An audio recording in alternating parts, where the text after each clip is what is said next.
Backdrop, centrally located lakeside living. The Energy. Entrepreneurs and industry professionals thriving alongside a resource-rich university. Welcome to the beach at UNO, the only research park in the greater New Orleans area. Our Class A office spaces offer easy accessibility and an unmatched quality of life for any team. We're perched along the serene shoreline of Lake Pontchartrain.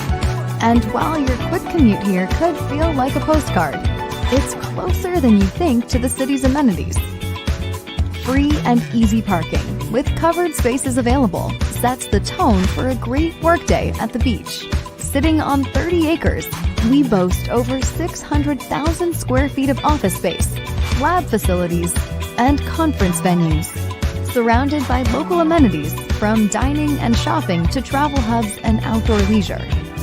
Everything you need is within reach. Not to mention, the University of New Orleans and its perks are steps from your door, with additional dining and recreational facilities as well as tuition discounts for your team. Another distinct edge for your company is a front row seat to the powerful collaborations happening between academia and industry. Our dedicated team is here to serve as your academic concierge, facilitating partnerships that advance research and innovation with this Carnegie R2 institution. With a historically steady 90% plus occupancy, we've created an environment where high-impact companies thrive and grow. As these companies continue to reinvest in our community and campus, so do we. Our latest $25 million renovation plan features enhanced landscaping, crosswalks, and interior common areas, as well as outdoor workspace around the lighthouse, a new coffee shop, and dedicated areas for food trucks. The crown jewel of this transformation? The Sandbox, a 36,000 square foot mixed-use area featuring cutting-edge conference facilities. Nestled within the Sandbox is the home of the Louisiana Future Energy Operations. an EDA-funded, state-of-the-art hub for our H to the Future clean energy partners who are leading the way for our state and nation's energy transformation. We are a forward-thinking community defined by innovation and the power of connections that drive the future.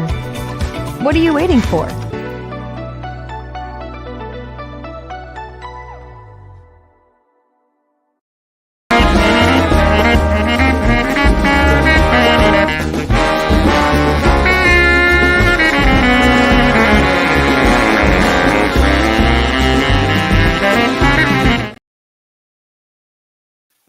Well, welcome, OHUB family, our online family. Just to let you know, we have something new and exciting planned for you today. This will be OHUB's opportunity to host our ecosystem at a whole, right? All the different partners that come together to make this magic happen are in the room right now, and we have been honored and blessed to have someone who I consider our day one.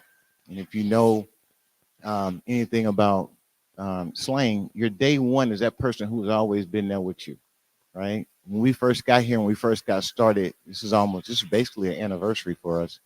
When we first got started, one of the first people that greeted us was the beach.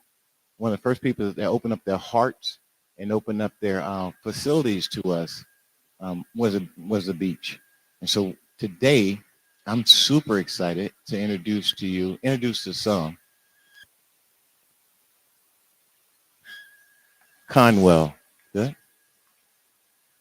Miss Rebecca Conwell, the CEO of the beach at UNO. And what's funny is we have so much access to her, and she always responds to her that I don't think of her as a CEO. But I definitely know she's in. You interact so much with her. You would never think that she carries the title of CEO. She's very accessible. So right now, we're going to learn a lot what's going on at the Sandlot. What's going on at the beach at UNO and the Sandlot for Innovation. So without further ado, I give you Miss Rebecca Conwell. Thank you, Leroy. Is there a secret to how? Can everybody hear me? So it's a pleasure to be here, and thank you, OHUB. You're exactly right. It's you get what you give out, and OHUB arrived with this very big family oriented feeling, and they've reached out to everyone, and it's really made it easy for us to expand at what we call our sandbox, and to create this bigger family atmosphere in our city, which is so important to the success of what we're trying to do. And congratulations too on first year. You know, that's really, really exciting. Yeah.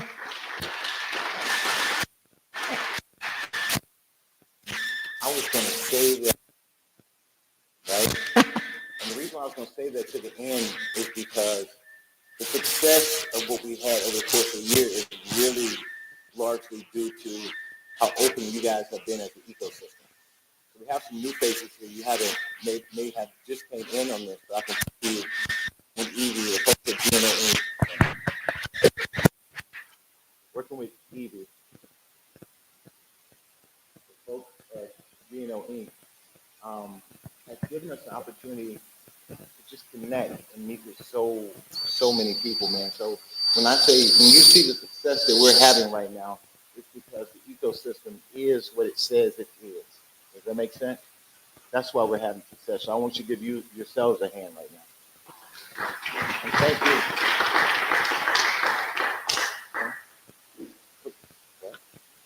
So, let's talk about the beach at UNO, a sandbox for collaboration. I'm going to give you a history. It was really hard. I've told a lot of people, I was laughing at myself as I started to plan what I was going to say. This time last year, I could have said everything in 20 minutes that we were doing. And the things are so growing at such a quick pace that I'm now having to edit, which is very frustrating because we have so many cool things to share. But I think it's important to give you a little bit of history about where we came from, because we're actually 27 years old. And even though we are an older institution, we act like a 3-year-old institution or a 4-year-old institution because we've done so much and we kind of really did a reboot. So for those of you who don't know, we have 2 entities. We have the UNO Research and Technology Foundation, and we have the Research Park. Both were created for the benefit of the University of New Orleans, and we serve as a public-private partnership.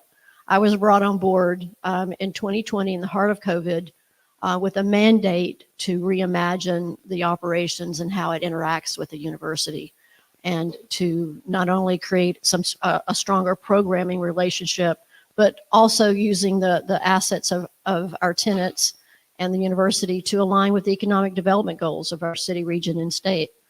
How exciting is that? And so when I got the job, I was handed a strategic plan with 5 main initiatives.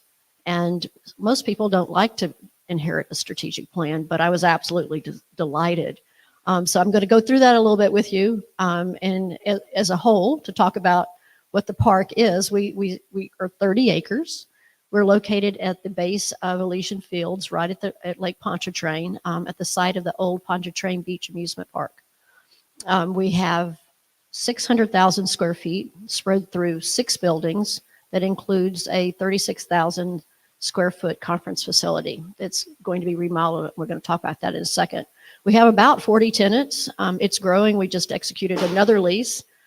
So it's really fun. I don't know if you've seen the real estate video, but we've had a very steady group of people coming in without any marketing at all, just from word of mouth and giving tours and telling people what our vision is. And so what we do is we look at those 40 tenants and the connectivity that they have and their commitment to work with the university. It's pretty exciting. As part of launching the 5 initiatives in the strategic plan, we had to do a lot of things. Number 1 on the list for the strategic plan was to create a new energy and vibe at the beach. I don't know, I'm sure most of you know Michael Hecht. He's on my board. Michael said, Rebecca, you have the most boring name in the city. Nobody knows where you are or what you're doing. So name it whatever you want, because you have nothing to overcome, and it needs to be, anything's gonna be better than what you have. And because if anyone has ever gone through a naming exercise, there's only so many names and words you can use, right? And everyone's used them all.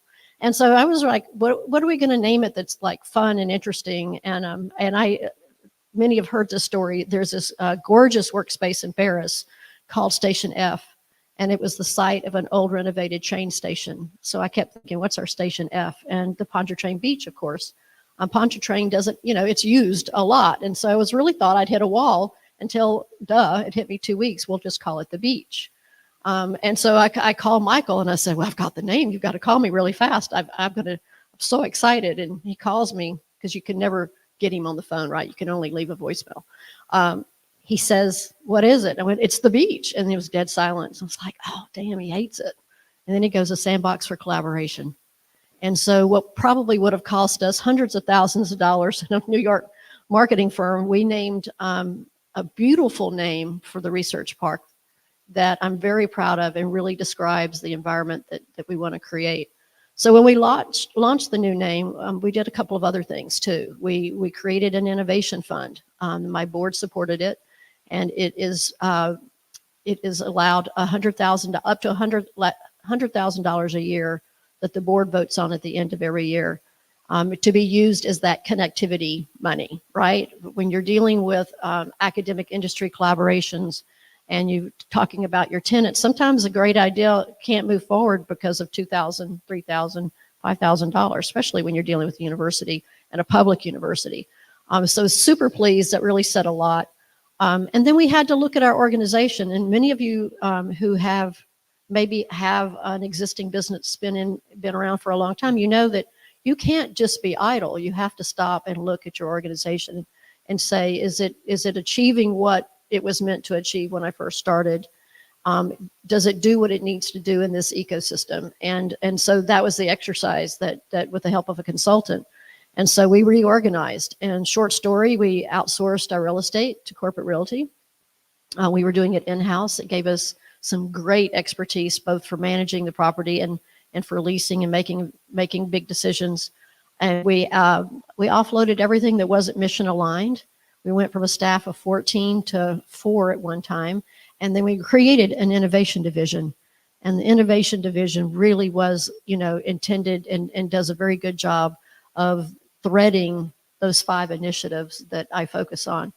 The second one was a real estate focus. It said invest in a real estate so that it becomes the innovation hub of the research park, which is now the beach.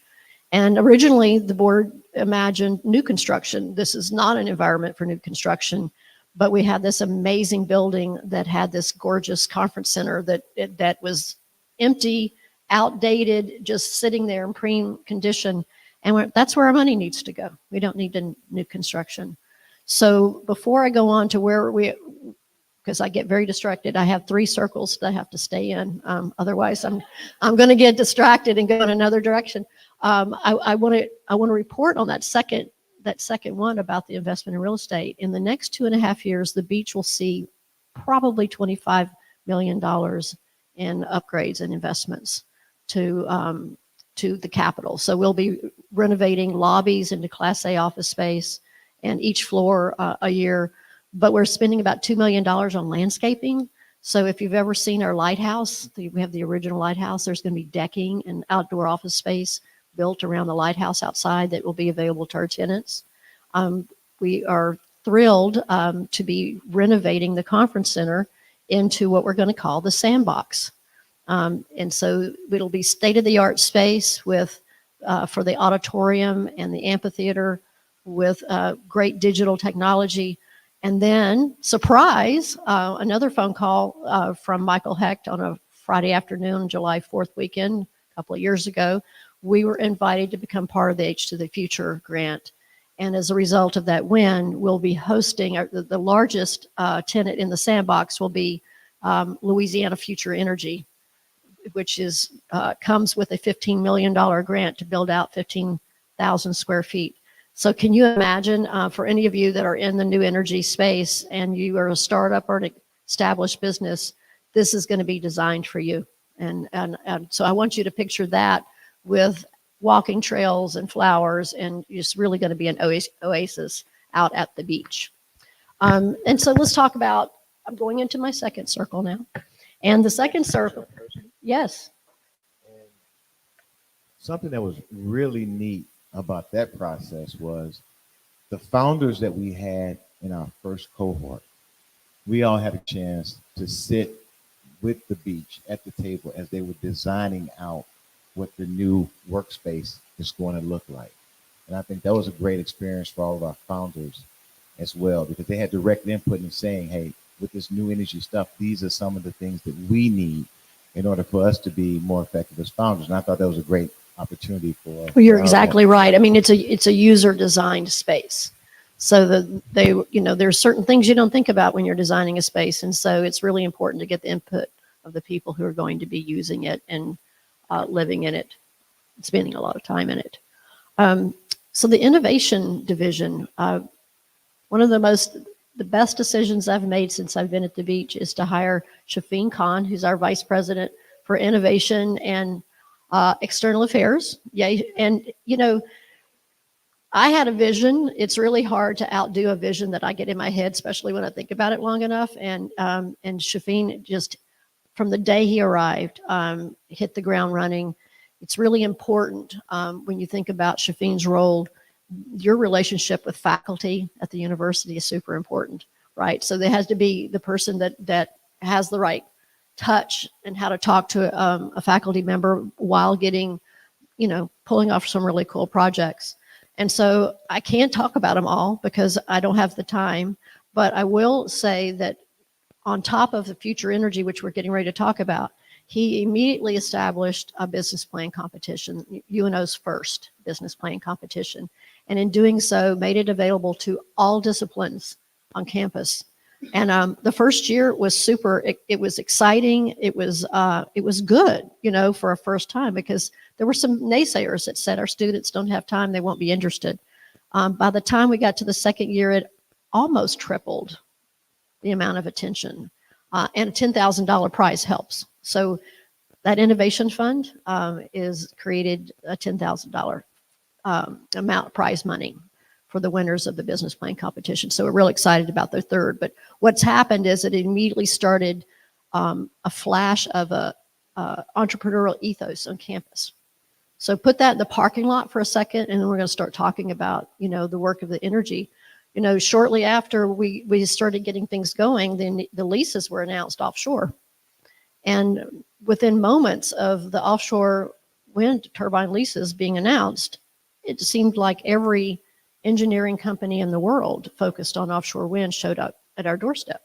They were looking at the state of Louisiana, they were looking at New Orleans, they were coming to the beach. We were talking and listening to what they had to say.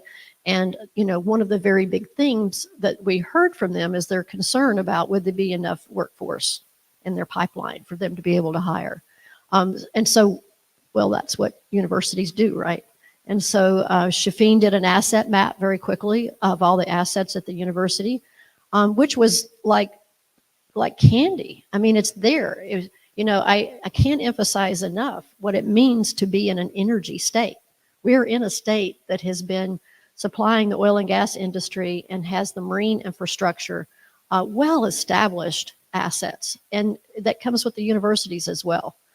So once we were able to establish that, it became obvious because everybody was looking where to go. We named and launched the Louisiana Wind Energy Hub. And we founded it as a collaborative project between the beach and the University of New Orleans. There's a lot that it's done in a very short period of time. It's been a collaborator, a convener. It took the lead in developing. We with GNO Inc.'s help, we met with industry and faculty and learned what they wanted in their workforce. Like, how cool is that? It's just, no offense to all the other universities out there, but it's really hard to move curriculum in a university just at the snap of a finger. It just doesn't work that way, and UNO can do that. And the faculty working closely with Shafin just needed some information. And so they were able, in a very short period of time, really 2 months, I think, assembled the curriculum at the university that already existed for energy already, but aligned it with each one of the engineering disciplines. So that if you're an electrical engineer and you take these 4 extra classes, you can not only graduate with your degree in electrical engineering, but somewhat call a concentration in wind. And so then what do we do to add value to that? Well, let's make a scholarship out of it. Let's create a pilot. And so using, the convening power of the Louisiana Wind Energy Hub and our innovation fund and the staff at the beach, we all worked together to craft a pilot that launched last year. We accepted 5. We had 5 spots. They had to write an essay, and 5 were selected. And to be selected, you had to agree to take those 4 classes, which, by the way, didn't impact your degree. You had to be self-motivated to do it. We cover the cost of those 4 classes, and a business in new energy agreed to take you on with a paid internship. Let's stop and think about those 5 students right now. They're going to be recruited like rock star football players or basketball players. They're so well positioned. So it's the promise of what we can do in our community, one at a time, to support our students, but also support the industry at the same time. I want to go into the third, and then we can talk, we can take questions. I want to talk about the transition. Any industry transitions, and the energy industry is no exception, right? We used to use coal, and then we went from coal to oil and gas. And now from oil and gas, we're adding new alternative ways of energy. And so there's pain that comes with that, right? But and we've seen that. We've all seen the rhetoric and people who are panicking that we're replacing something, not adding. But what's different this time that didn't exist before is we have people thinking about who's at the table. And I assure you, nobody was thinking about who was at the table when the oil and gas industry launched. So what does that mean? The great work of OHUB. We have an opportunity to look at our DBEs and our minority-owned businesses to make sure that if they've been supplying oil and gas, that they see this as an opportunity to expand their client base. But it also, let's stop and think about the thousands of children in New Orleans that are in STEM camp, right? They have a new industry showing up at their front doorstep, and they're going to get to grow up with that. This isn't going to be one of New Orleans' urban myths that we blew. We have it, and we're going to be able to do it this time. And top of that, I like to think about UNO, and that's because what I know best. But we have Nunez and Dillard, of course, and Delgado and Tulane, who are all finding their lane in this movement. And unlike some of the other industries of the past, we're working very closely together. But I want you to imagine those students that have been in STEM camp. I want you to imagine the UNO students. About approximately 50% of UNO students are first generation college students who are holding down one and sometimes two jobs to go to school. They're also about, give or take, 50% minority. So when we talk about instilling this entrepreneurial ethos on campus, and we're introducing things like offshore wind and engineering, and by the way, we're expanding to be looking at supplier diversity, business, environmental sciences, because there's so many things that play into offshore wind. It's not just one lane. Think about 10 years from now, what we're going to have, especially as OHUB does their thing and all the other, we are very blessed in our city with so many organizations that are ready to support you and your great idea, and everybody's coming together. The sandbox is real. You gave me an example. I love to talk about that. But I just want to leave it with that I've had amazing bosses in my life. But I worked for Mayor Landrieu for 3 years, and one of the things that he left me with, just so ingrained in my head, is the importance of instilling opportunities to increase generational wealth in our community. And that's what we're looking at, is the opportunity to change the dynamic and the wealth base of our city, starting with the third grader right now that thinks that the STEM NOLA is the greatest thing that's going to happen to them this month. They're going to have a place to go, and they're not going to have to leave town. So leave it with that. Thank you.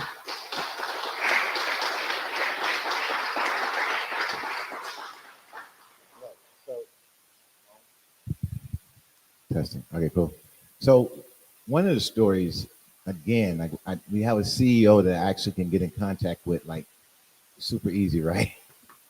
So I get a phone. I call you, or you call me? Well, You called me, and we were in the car. okay. We were riding back from Baton Rouge. So I call her. They're in the car riding back. Little do I know, if some of you may have heard of this company called Zenistry. And Zenistry tests and manufactures cosmetics right here in the state.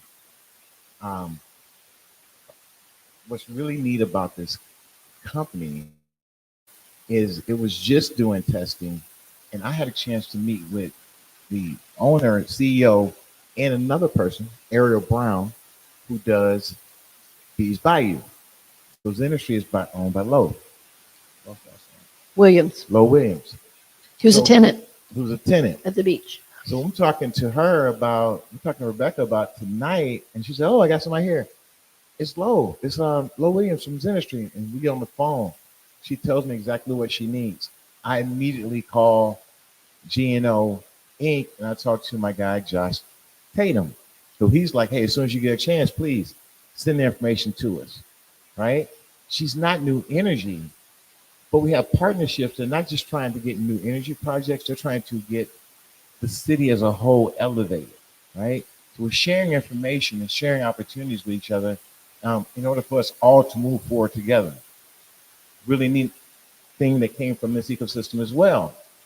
One of our founders, Roseanne McGowan, brings her daughter to an event, gets the opportunity to meet James Martin from Conwell Technologies, right? And now I just heard that she's going to have the opportunity to work with James and Conwell on a couple of projects, on the projects that they're doing out in the Conwell is doing also. So I'm so happy that everybody came out, but I also want you to realize that every single time you have the opportunity to connect someone, you make this ecosystem even more stronger, even more valuable. And so now all of these relationships are starting to come full circle. And I would just ask that we just keep the party going.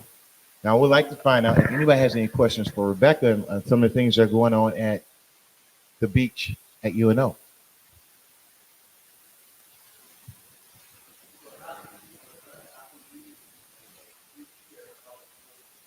Oh, what a nice question. Thank you. You know what? Softball, yes. I was getting ready to be smart and go, just make it easy, really. He tossed it over here. Um, First of all, I want everybody to stop and think about if you are in a startup situation, and especially, it doesn't have to be new energy. We have 40% of our tenants have a focus of water. We have the Water Institute, CPRA, Wildlife and Fisheries, just to name a few that are at the beach. We have tech companies, both in software, but we have biotech. We have the world's largest food testing company. We have the U.S. Navy. We have a very eclectic group of partners that also include the Vera Institute for Criminal Justice Reform. We have the Black Chamber. I mean, it's a very great group. And so I want to tell you that if you're looking for ways to connect, it's, find a student. Or is your business capable? Is it positioned to take on a student or do a project with a faculty member? If you're going to be a tenant, a future tenant of Future Energy and be at the beach, we can facilitate that. We will be working. We've really kind of called ourselves, I love this new title, we're an academic concierge. So if you need a connection with the university, we want to help. And if the University of New Orleans can't help you, I am certain Shafine knows who can.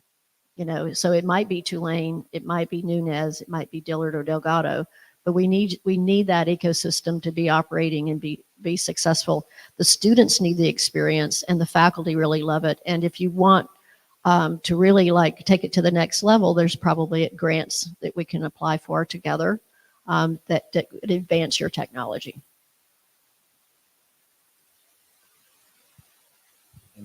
Got it?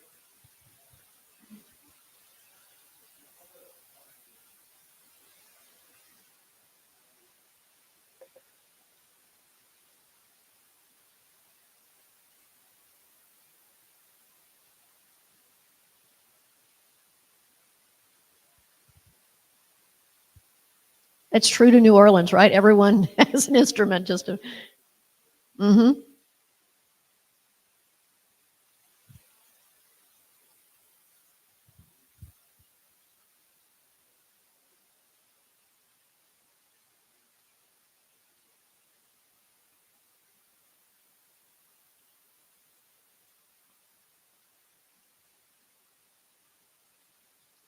Right. I can't answer the curriculum piece for UNO, but I can tell you at the beach, one of our tenants that we're working very closely with is a company called Top Right Corner, Dan Clifton, who is he juggles quite a few balls, and one of them he makes horror flicks and movies, but he's also developed a niche for VR educational experiences. So I think that's a perfect example of an intersection that you're talking about, where you use the arts and the sciences. He built a VR experience for us so that you can get on a boat and take the boat out to an offshore wind turbine, and then you can get on the turbine and you can see how large the blades are. It's a very real experience, and it's exciting. But we also have a new video game developer that just arrived. We're executing the lease hopefully this week. And so I think that there's plenty of opportunities to intersect, and we'll do that through connecting.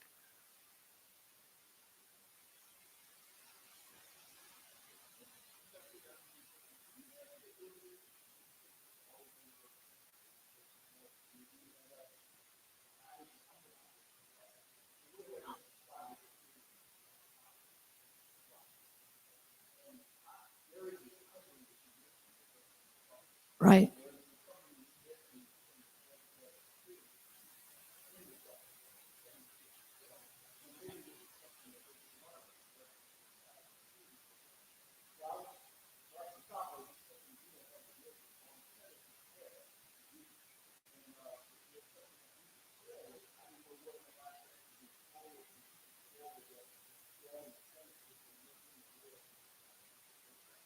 So let's talk afterwards. Yeah, I mean, we have General Dynamics IT as another tenant who does security software development for the Navy. That's very exciting. No, that's all. I love Operation Spark. You're a perfect example of the ecosystem in our giant sandbox.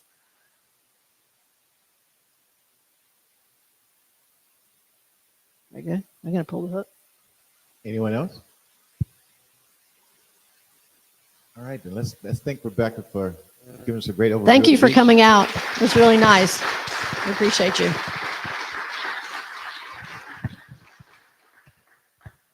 Hey guys, we got a few more minutes left. I want to first of all thank everybody for coming out. We still have 30 minutes of networking to do. Have some charcuterie in the back, drinks, please enjoy. Look forward to connecting with you. Take care.